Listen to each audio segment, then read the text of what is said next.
Good morning, everybody. John Spioka here for GAI Insights with the Gen AI news briefing, rating your top news essential, important, or optional. I got Tim Andrews, Luda Kopakina, Paul Bayer, and Akash Honda. Got some interesting stuff here. Everything from a brand new model introduced by Grok to some really new, interesting entrant by Perplexity with their own browser. So we got lots to cover this morning.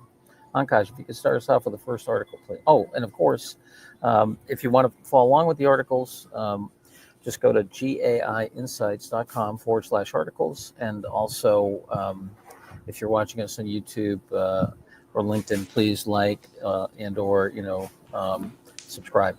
All right, Ankash, please take us through this. Sure, thanks, John. So the first one that we have for today comes from Perplexity, and they have launched Comet, which is their AI-powered web browser. All right, Luda, what do you think? Yet another browser. Yet another browser. There's a number of them out there. So the browser is called Comet. I rated it important for the following reasons. I think this has great innovation that many people would enjoy. I would certainly. So this browser allows you to open an assistant along with the search. So the search, actually, the assistant sees what you're doing and where you're going. So this saves all of the link posting in Perplexity and ChatGPT right now. And you can have a much better and deeper interaction on the content you're seeing. Comet also has announced that they would want to really be a productivity assistant, like an operating system, looking at your emails and your documents. And the author tried it. The author of the article tried it, and it requires quite a deep access to your proprietary stuff. And that might prevent it from happening at scale. Maybe not. We'll have to see. But I think there's several features here that are worth noting. The product, though, is only open now for experimentation and the paying customers. So that's why important. But I think it's a tremendous step on the search war, right? I think it would influence how this whole war with Google proceeds. So important to me, if not essential, but important because it's limited currently. Yes, and it's not just for paying customers, it's for premium customers. Because I'm a paying customer, but I'm not a $300 a month customer. All right. Yeah, what do you think here, Tim? I think, I had this as optional to important. It is an important company in this space. It's been making a lot of progress. It's an interesting approach. It's a product launch. We kind of knew it was coming. They've been talking about this for a while. So interesting, but I tend to discount product launches a lot, press releases from vendors a lot. So it's interesting, but it's very early in the game. So maybe one of those things I could give it an important because you need to know about this stuff because it's one of the top players. But I'm always skeptical about these things as they're first released. Lots of hype, little experience. Right. So Luda said I to E and Tim said O to I. Paul? Yeah, I think it's important's fine. I think OpenAI is obviously talking about a browser. They have way more distribution than these guys. Darsh, who's the founder and co-founder of HubSpot, was very impressed with Comet. He put a lot of things on it, but it is $200 a month, and it's not available for everyone. So definitely that most important. And by the way, the software industry and the general tools industry will hate this because it's yet another incompatible browser, I'm sure, that they will have to support. So every time there's a new browser, there's problems with it, and every software company has to deal with those problems. All right. Reality. Ankash. Yeah. Sorry. Go ahead, Paul. But I do think this whole notion that in the age of AI, are we really looking at a fundamentally different user power tool? And I think we're all starting to feel like that. This kind of AI new browser thing is the Uber is the new, and the Chrome is the old is one thing. Maybe, yeah. But I think we don't know. I think it's way too early. I think maybe voice is it too. Oh, totally. It just won't be a browser. But it seems like it's progressing in stages. This assistant on the side, I think, will have massive adoption. So that's a pain, right? It's a pain. It's a real pain right now. All right. So I think I'm going to go for important on this one because we're looking at, big provider, doing some interesting stuff. Next, Akash. Okay, the next one comes from Moon Valley, and they have their ethical AI video model for filmmakers, which is now publicly available. Yeah, these are some of the folks who are working on Google's Neo. VO. And I was going to rate this thing important because this issue of being able to deal, with, to make sure that the model is trained on uh, data that were in fact properly sourced. So this would help them avoid any issues around IP. I do think that creators in general, not every one of them, but creators in general tend to support better IP rights for obvious reasons, right? Because it's their bread and butter.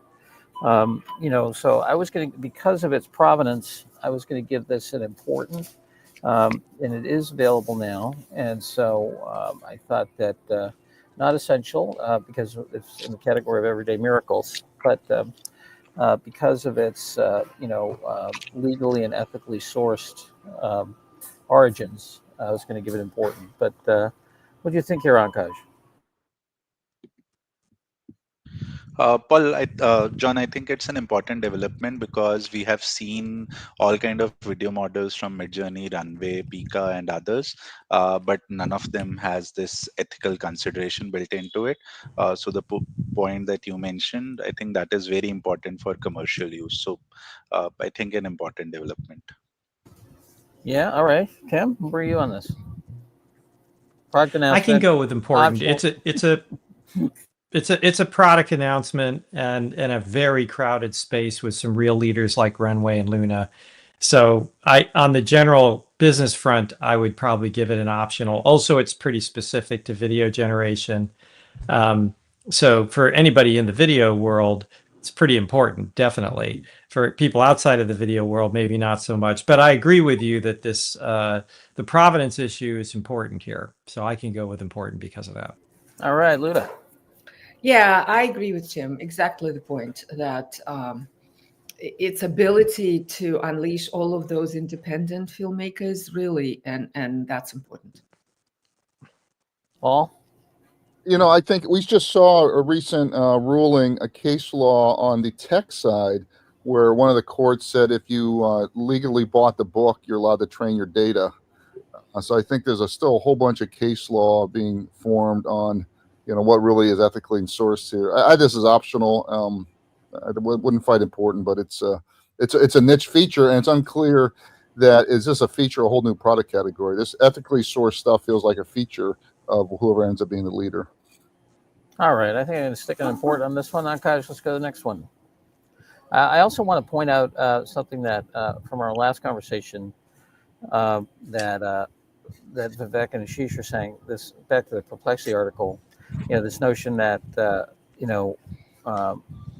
changing user behavior at the browser level is hard. Ashish is working at Microsoft. They certainly understand that with their Edge browser. And then Vivek, I think, raises a really good point that this notion of, how are we going to introduce agents in the everyday interface? And Luda, you were saying this is going to be a huge need and a big issue. So I think, this,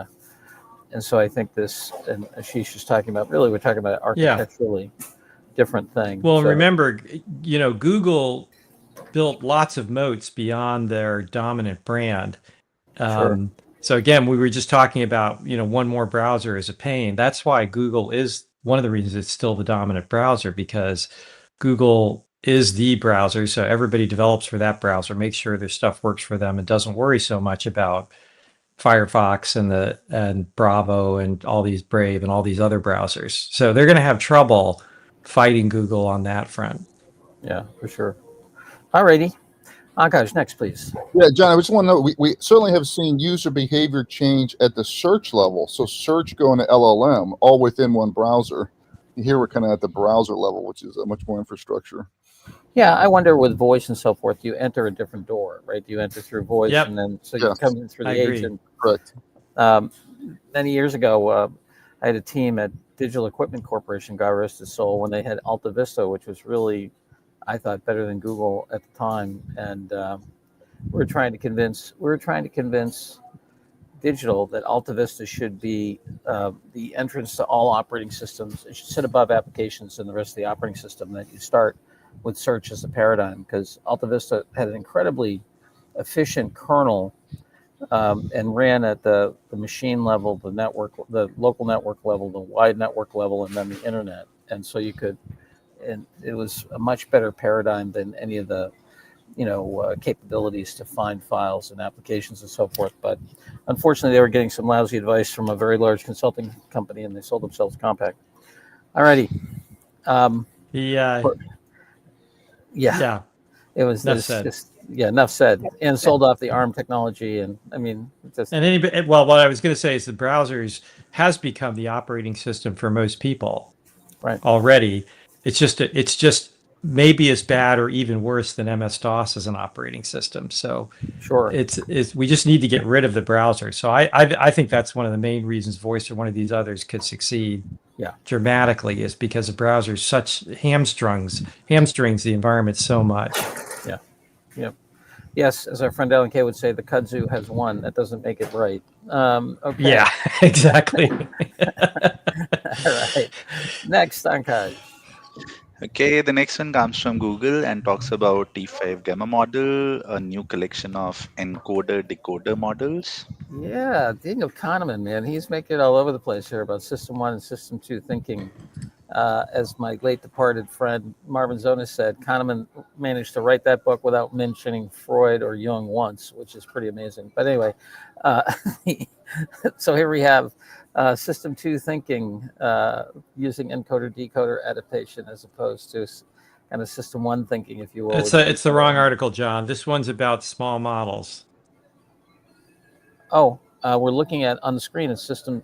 It's decoder only versus encoder decoder adaptation. Oh yeah, I guess they both talk about it a little bit. Okay. Yeah, and I think there's T5 another research article that talks about this too. Yeah.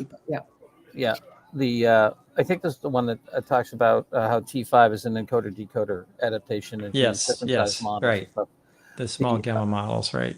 Yeah. Mm-hmm. Okay. Let's see who we have on this one. We had Tim. I think it was me. Tim. Oh, okay. Go for it, Tim. Yeah, interesting. Definitely optional. It's a sort of product announcement, sort of a little bit of research. Could be interesting. Again, as we say, the real research and changes that are going on here are still, a lot of them are still algorithmic. So this is another algorithmic change that they're trying out, and it's shown some very good results on some very small models. It is on small models, and it's a product announcement. So interesting, but optional. Got to vote for optional here. What did you think here, Luda? Yeah, I was between optional and important. What is happening here is that only decoder models. So it's about the guts of the LLM, right? We usually use decoder models that predict one thing at a time. And this is encoder decoder combined. So it can actually look at the input and cohesively understand what's in the sentence and put it in the context. So it's encoder decoder is deeper understanding and preparing for deeper understanding. The problem is it's hungry at the performance time and has latency because it needs to think a little longer, right? So this whole thing that Google is doing is trying to optimize that balance to get it more deeper thinking, or deeper understanding, rather contextual understanding, through a different design, plus a good performance. So from that perspective, it's an important step, and they are opening everything, the weights, the stuff to the developers. So this is the next level of contextual understanding in models, and especially the small models that will be on the edge, and they would need to be a little smarter than on thinking, right? So that's why I was between optional and important. Can really make a case for important, but it is kind of deeper level than the regular AI leader. So I thought maybe I would agree with optional, but I certainly think this is an important development. All righty, Akash, where'd you land on this one? Optional for me, John. All righty, Paul. Optional. All right, I agree with your point, Luda, but we're going to go for optional on this one. All right, next. We have Okay, our the next friend- one comes Mhm. from. Go ahead. Yes, John, please go ahead. No, go. Yep. So this one comes from MIT Sloan Management Review and talks about how to scale Gen AI in the workplace. Yes, I think a nice piece of work here by our friends from IMD, the business school out of Switzerland. What do you think here, Luda? Yeah, I really like this article. We talk quite a bit about how do you prepare the workforce for Gen AI. What do you do? A lot of people, a lot of companies are trying this. This is capturing the process that Novo Nordisk went through with the 20,000 employees, and it essentially goes through. They noticed this, they did this, they noticed that, they did that, and it's a set of really good best practices.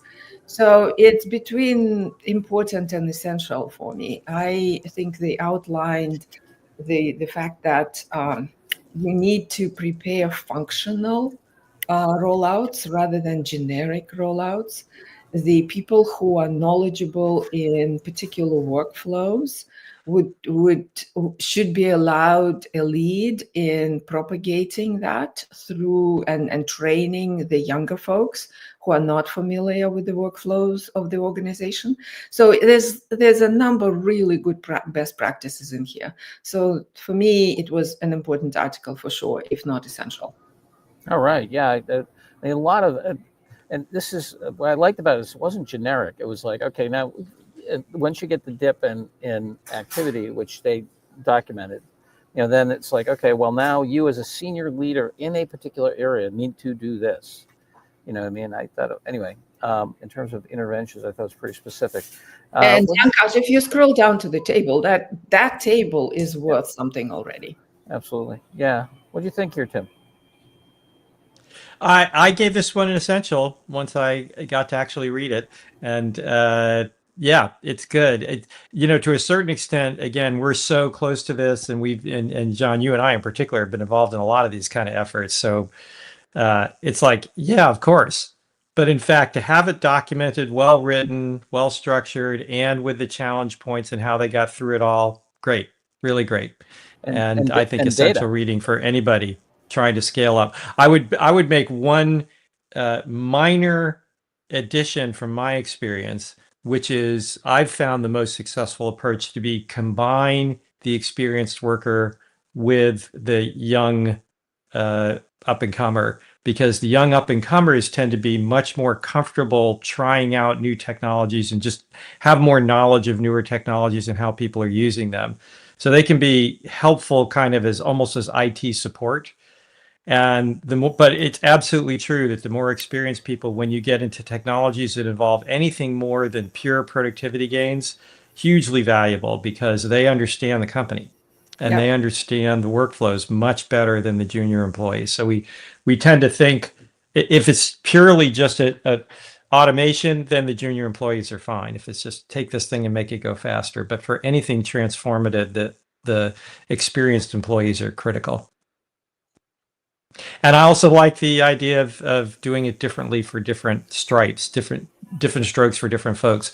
Again, yeah, in my experience, researchers are a different body of people. And so if you're a company like this that has a lot of researchers in it, they're not going to like probabilistic outcomes, right? Mm-hmm. But you can go to them and say, yeah, but what about design of experiment? So you have to really tailor it and understand their world and say, okay, you don't want to use this thing where you're trying to do experimental result stuff because it has to be exact to the 10th decimal or whatever. But design of experiments, new idea generation, things like that, it's great for. All headed for E here. What's up? Oh yeah, no, absolutely. I mean, I've had 6 conversations the last week and a half with AI leaders, and this is absolute in all of them. Half of them all had Copilot things that failed on the vine because there wasn't a follow up. Half of those are moving to ChatGPT, and I thought was very good and practical things. And I think particularly right now, because the average employee now is very aware of this, AI leaders really do need to lean in and ensure they have a robust employee engagement program here. And this is really practical, so essential. Yeah, there's also a list in here, I think, that talks about when they noticed the dip through the surveys and feedback, they actually went out on a campaign to target specific advancements. So in essence, they didn't let it die. And there are like 6 or 7 various ways that they did this, and that's also valuable for AI leaders. Well, and Luda, on that one, we should be really real. I mean, there's a whole bunch of antibodies who want this rolled out slower, who want your budget, who are jealous this is moving here, and they're going to jump all over those dips. So you, as a leader, you need to stay diligent. Yeah. So I felt that it covered a lot of ground, and it did well. Okay. Akash, ready for essential. You go with that? Yes, John, absolutely essential. Yeah. Excellent. John, I want to know, Vivek had a good point here online here, just highlighting there. If you want to. Yeah, sure. Yes, it's key in the notion that you have to keep people involved as the tech evolves and gets better. Absolutely, Vivek. And my friends over at HBR have to kind of up their game. This is a good article. All right, Akash, next. Oh, this is my alma mater. They're doing a good job. There we go. Yeah, I'm saying they're doing a good job. Say my buddy said Harvard Business Review. That's because there's technology in it, Luda. They don't do tech over at Harvard. Oh, come on. Go Sloan. Go Sloan. All right. Come on, guys. There's enough people attacking Harvard right now. Give me a break. Yes, here we have energy-based transformers. Akash, go for it. Yes. So the next one is a research paper which talks about energy-based transformers, and they are saying that they are scalable learners and thinkers. Yeah, what'd you think here, Tim? And I'm also mindful of time. We're got about 8 minutes for 2 more. Yeah, this is a really interesting article, but optional. It's research. Again, another algorithmic development. This is the one that really talked about deeper thinking and the thinking fast and thinking slow of Danny Kahneman. And it's really quite interesting. They got some really, really interesting results. But it's early research. It's going to take a while to see if this can really be translated into practical product. But the research is pretty interesting here. Another big algorithmic development. Yeah, the notion of exploring the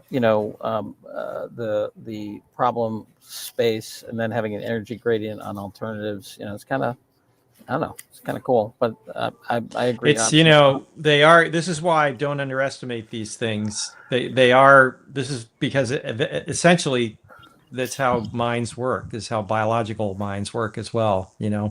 We all operate on gradients, and the gradients determine the chemical processes in our case, but it's a statistical process that lets us ultimately think. Well, yeah, that's a longer conversation. Maybe longer conversation. There's lots in between. Yeah, but we keep making these incremental movements with various approaches that allow us to get a little bit closer of a glimmer as to what's possible. Yeah, I think we have to be super careful of going from brain to mind and mind to consciousness. Anyway, anyway, my opinion, there are certain things that kind of look like this and certain kinds of things that we think we understand. So anyway, I mean, I'm not agreed. Yeah. Okay. It's like an amoeba compared to a human, right? Yeah. It's a long ways to go. Yeah. Okay. So optional here though, Paul. Optional. Luda. Yeah, optional, but I think let's point out what's happening here, right? So they call it energy-based transformers, but what it is a way to to verify the compatibility between the inputs and the candidate predictions and put it in the same function. So as a result, there's better performance and better contextual understanding. So that's why the advancement here, right? It's a massive advancement, but it's deep and it's not there yet. So its research is so optional, but it's an interesting combination of thinking. So it comes from Harvard and Stanford, John. So this is good thinking article, good advancement, but yeah, not yet adoptable, so optional. Luda, that was just so beautifully put. That in terms of how'd you say it? That the input in terms of the The I lost it. predictability. Yeah, the Yeah. predictability of the quality of the output. I mean, anyway, you said it better than that, but well put. Thank you. Optional, Ankash, what do you think? Optional? Optional, John. All right, optional. Brilliant work here. It's still in the lab. Next and final, our friend Okay. Elon Musk. Mm-hmm. Yes, John. So XAI has finally launched Grok 4, and they have also launched a $300 monthly subscription. Yes, I will say that of all the folks in the AI field, I think our friend Musk actually is the only one with decent naming conventions. So I'll give him that. What do you think, Ankash? Yeah. I think they have launched two models. So one is Grok 4 and other is Grok 4 Heavy. The latter one is their sort of multi-agent version. I think this Super Grok Heavy subscription that they have launched is $300 a month. So it's the costliest subscription now. But they have shown that Grok 4 can achieve some great performance on some of the exams here. So humanities last exam, it has beaten Google Gemini 2.5 Pro and OpenAI's O3. It was also able to beat these two models on our KGI2 test.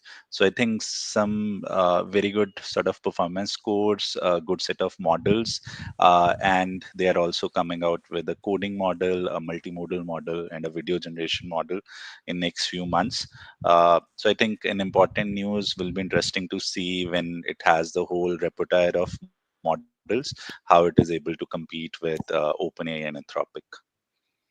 So where'd you rate this? Important, John. Yes, you left out the wandering Nazi inside the Grok model here when it they updated the model and it started going heavily anti-Semitic for a good 24 hours, I think. Right, right. Yeah, so there's a Nazi in there somewhere. All right, Paul, what do you think?